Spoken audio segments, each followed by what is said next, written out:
Tipper भी गया, उसको पासिंग दी आर्मी वालों ने, उसको ब्रिज के साथ ही। उसके बाद 2-3 मिनट के बाद फायरिंग शुरू हो गया। हम दुकान के अंदर, हमें पता नहीं चला जे फायरिंग। हमने पहले समझा जे इसका इनका गाड़ियों का टायर पंचर हो गया, बहुत बड़ा धमाका हुआ। उसके बाद फायरिंग चलती रही तो हमें को पता चला, अंदर ही हमको पता चला, हमने समझ लीजिए जहाँ पर काउंटर हो गया। जैसे ही इन्होंने अटैक किया तो इन्होंने भी आगे से फायरिंग की, पर वो ऊपर से कर रहे थे अटैक, तो ये इनके पहले से ही ग्रेनेड्स की वजह से ये इनके जवान जो थे वो घायल हो चुके थे। तो फिर भी इन्होंने कोशिश की अपनी तरफ से फुल के हम इनको मार गिराएं, पर ये हो नहीं पाया। और आर्मी ने इधर थोड़ा कम ही आई, क्योंकि इधर ज़्यादा जितने आनी चाहिए थे वो नहीं। क्या हुआ था जब ये अटैक हुआ था? जब अटैक साहब मैं दुकान पर था, 4-5-6 बंदे थे यहाँ दुकान पर बैठे हुए। तो पहले बस गई, बस जाने के बाद 10 मिनट के बाद गाड़ी आ गई आर्मी वालों की।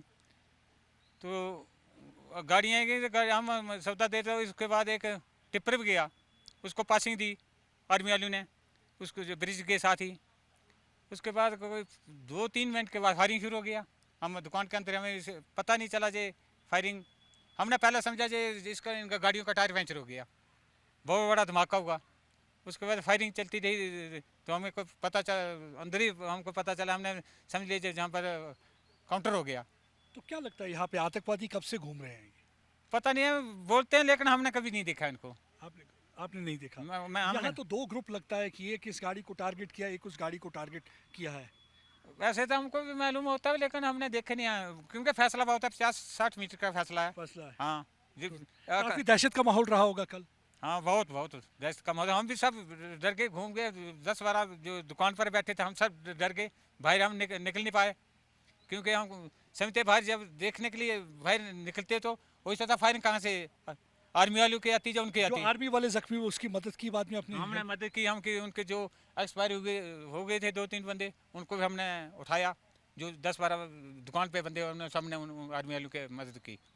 आतंकवादी जो हैं जब हमले के बाद वो इस जंगल में जाकर छुप गए हैं। लगता है कि वहां पे कुछ गुफाएं हैं, नेचुरल केव्स हैं, जिसके अंदर जाके वो सहारा ले लेते हैं और शेल्टर ले लेते हैं। और मैं अभी बातचीत करने की कोशिश करूंगा कुछ लोगों से भी जो स्थानीय निवासी हैं यहाँ पे, उनसे बातचीत करने की कोशिश करूंगा। ये यहाँ पे रहते हैं, इनसे बात करेंगे, इनसे जानना चाहेंगे कि उस समय ये कहाँ थे।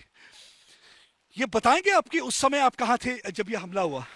हाँ, तो मैं इधर ही था, घर पे ही था, सामने ये ये आपका घर है सामने? हाँ जी सर। तो इधर से उन्होंने ऊपर से ही किया था अटैक।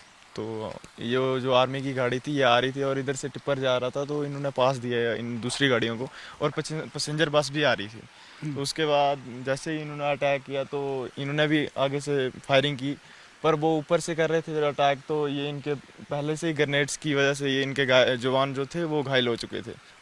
तो फिर भी इन्होंने कोशिश की अपनी तरफ से फुल के हम इनको मार गिराएं, पर ये हो नहीं पाया। और आर्मी ने इधर थोड़ा कम ही आई, क्योंकि इधर ज़्यादा जितने आनी चाहिए थे वो नहीं आ पाई मौके पे। तो उसकी वजह से शाम तक उसके बाद काफी दहशत का माहौल होगा। हाँ, शाम तो आप घबरा गए होंगे, आपका घर तो साथ में? हाँ, हम तो घर में शाम को 3 बजे ही बंद हो चुके थे, क्योंकि आर्मी वालों ने भी बोल दिया था कि बाहर कोई नहीं निकले, क्योंकि माहौल ख़राब है। तो ताबड़तोड़ फायरिंग चल रही थी दोनों साइड से।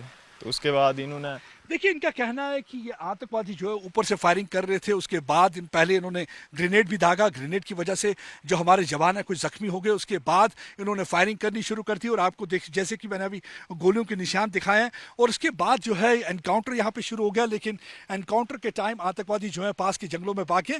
यहाँ पे काफ़ी दहशत का माहौल रहा, लोग पूरी रात अंदर बंद रहे, उन्हें कहा गया कि बाहर ना निकले, क्योंकि जब फायरिंग चलती रही उन्हें भी डर था कि कहीं गोली उन्हें ना लग जाए। तो अंदर, क्योंकि आतंकवादी जो होता है वो किसी को भी नुकसान पहुंचा सकता है। और अभी हमने यहाँ पे स्थानीय निवासियों से भी बात की है, आपको पूरा जायजा बताया कि क्या यहाँ पे उस समय सूरत हाल रहा होगा। आप देख सकते हैं हमारे बहादुर जवानों की गाड़ी को किस तरीके से यहाँ पे टारगेट किया गया है। ये पहली बार नहीं है कि उन्होंने एम्बुश किया। हमने देखा है कि पुंछ के इलाके में, सुरनकोट के इलाके में 2 बार एम्बुश कर चुके हैं। और उसके बाद उन्होंने इसी साल एयरफोर्स की कॉन्वॉय को भी एम्बुश किया था, जिसमें एक एयरफोर्स का जवान शहीद हो गया था।